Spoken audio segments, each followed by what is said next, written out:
अंतरिक्ष जगत में नासा और इसरो समेत दुनिया की कई स्पेस एजेंसियां लगातार कदम आगे बढ़ा रही हैं। अब दायरा बढ़ रहा है तो जाहिर सी बात है कि तकनीक भी बढ़ रही है। चंद्रमा पर इंसानों को भेजने की तैयारी हो रही है, लेकिन जब बात मंगल या फिर इतनी ही दूर मौजूद किसी ग्रह पर जाने की होती है तो कई बार सोचना पड़ता है, क्योंकि एक तो वहां तक पहुंचने में समय बहुत लगता है, दूसरा उस ग्रह पर इंसानों के रहने लायक माहौल होगा या नहीं, ऑक्सीजन है या नहीं, खाने पीने के इंतजाम ठीक से हो पाएंगे या नहीं, इन सब में काफी खर्चा और तकनीक लगती है। लेकिन अब वैज्ञानिकों ने इससे निपटने के लिए एक तरीका तलाश लिया है। दोस्तों, अब वैज्ञानिक कुछ तरीका तैयार कर रहे हैं जिससे इन सब बातों के बारे में सोचना नहीं पड़ेगा। दरअसल अब अंतरिक्ष मिशन के इंसानों की जगह ह्यूमन रोबोट को भेजने की तैयारी चल रही है। तकनीक तैयार है, केवल एक बड़ा सॉफ्टवेयर बनाने की जरूरत है जिससे ऐसे रोबोट्स को अंतरिक्ष के लिए तैयार किया जा सके। हालांकि भारत ने तो ऐसा रोबोट बना भी लिया है और अब अगले अंतरिक्ष मिशन पर उसे भेजने की तैयारी भी हो रही है, जबकि रूस ने तो एक रोबोट को अंतरिक्ष तक भेज दिया है। दोस्तों, इन सब के बारे में हम आपको बताएंगे, लेकिन पहले रोबोट भेजे जाने के फायदे और नुकसान के बारे में भी जान लेते हैं। अब इंसानों की जगह अंतरिक्ष में जाएंगे रोबोट्स।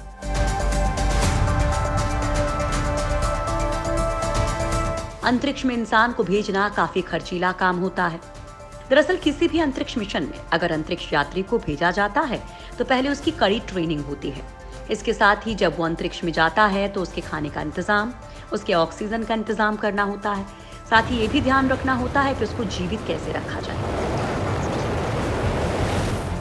ये कुछ ऐसी चुनौतियां हैं जो किसी भी अंतरिक्ष मिशन का खर्चा बढ़ाती हैं काफी। करीब 3 साल पुराने स्टार्टअप गिटाई इंक के अनुसार एक अंतरिक्ष यात्री को अंतरिक्ष में पृथ्वी की कक्षा में रखने का खर्चा $430 बिलियन होता है।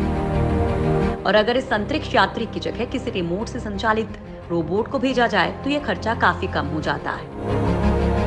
रोबोट से भारी बचत की संभावनाओं को देखते हुए ही अनुमान लगाया जा रहा है कि साल 2023 में अंतरिक्ष रोबोटिक्स का बाजार $4.4 अरब तक पहुंच जाएगा। अंतरिक्ष में जाने वाली पहली महिला मुस्लिम यात्री एनुओ शेह अंसारी का मानना है कि ऐसी तकनीक हमारे अंतरिक्ष अनुसंधान के अवसरों को बहुत आगे ले जाएंगे। हम इंसान और रोबोट दोनों ही दुनिया का बेहतर फायदा ले सकते हैं। निजी क्षेत्र की कई कंपनियां अंतरिक्ष व्यवसाय में शामिल हो चुकी हैं। एलन मस्क की स्पेसएक्स अंतरिक्ष में लोगों को पहुंचाने का काम शुरू कर चुकी है। इसी तरह से कैलिफोर्निया की एक कंपनी ने निचली कक्षा के लिए एक लॉन्च की कीमत $320 मिलियन तक कम कर दी है। जेफ बेजोस की ब्लू ओरिजिन दोबारा उपयोग में लाए जा सकने वाले रॉकेट तैयार कर रही है जिससे अंतरिक्ष में आना जाना नियमित तौर पर हो सके, और ये सब भी रोबोट के सहारे ही कम खर्चे में अंतरिक्ष यात्रा को कम खर्चीला बनाने में लगी है। अगर इन आंकड़ों को सही से समझा जाए तो आने वाले समय में अंतरिक्ष यात्री की जगह कोई रिमोट से चलने वाले रोबोट दूसरे ग्रहों की यात्रा करते नजर आएंगे। अब जरा ये सोचिए कि अलग अलग कंपनियां अपने स्पेस प्रोग्राम में रोबोट को अंतरिक्ष में भेजेंगी। अंतरिक्ष मिशन पर गए रोबोट को वहां रहने के लिए जगह की जरूरत होती है। इसके लिए नासा ने तरकीब निकाल ली है। अंतरिक्ष में रोबोट्स के लिए बनेगा होटल। इंटरनेशनल रोबोट स्टेशन से अटैच होगा रोबोट होटल। अमेरिकी अंतरिक्ष एजेंसी नासा अंतरिक्ष में भी एक होटल बनाएगी। हालांकि वो होटल इंसानों के लिए नहीं बल्कि रोबोट के लिए होगा। दरअसल अंतरिक्ष मिशन पर गए रोबोट को वहां रहने के लिए जगह की जरूरत होती। इसी को देखते हुए नासा रोबोटिक टूल स्टॉज यानी कि RTTS अपने अगले लॉन्च के साथ अंतर्राष्ट्रीय रोबोट स्टेशन के बाहर एक रोबोट होटल भी अटैच कर रहा है, जो महत्वपूर्ण रोबोट उपकरणों के लिए एक सुरक्षात्मक भंडारण इकाई होगा, जहां रोबोट की रिपेयरिंग भी की जा सकेगी।